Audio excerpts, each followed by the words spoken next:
டெலிவரிக்கு வந்து பார்த்திங்கன்னா இன்னும் 1 மந்த் டைம் இருக்குது அவங்க கொடுத்த டேட்டுக்கு. நான் அப்புறம் ஏன் முன்னாடியே இதெல்லாம் பண்ணுறேன் அப்படின்னா, பாப்பா வந்து 25 டேஸ் முன்னாடியே பிறந்துட்டாங்க. ஸோ அப்போ வந்து எதுவுமே ப்ரிப்பேர் பண்ணி வைக்கல. அவசரமாக ஹாஸ்பிட்டல் போய் அங்கே போயிட்டு தான் நம்ம வந்து எல்லாமே வாங்கியிருந்தோம்.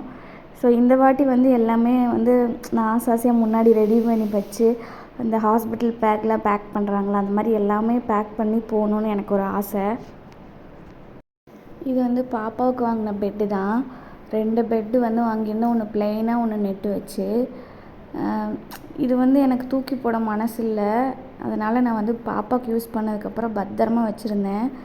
ஸோ இப்போ வந்து ஆல்ரெடி க்ளீன் பண்ணி தான் வச்சுருந்தோம். மறுபடியும் சரி ஓகே எதுக்கும் க்ளீன் பண்ணி வைக்கலாம் அப்படின்னு சொல்லி எடுத்து க்ளீன் பண்ணி வச்சுருக்கேன்.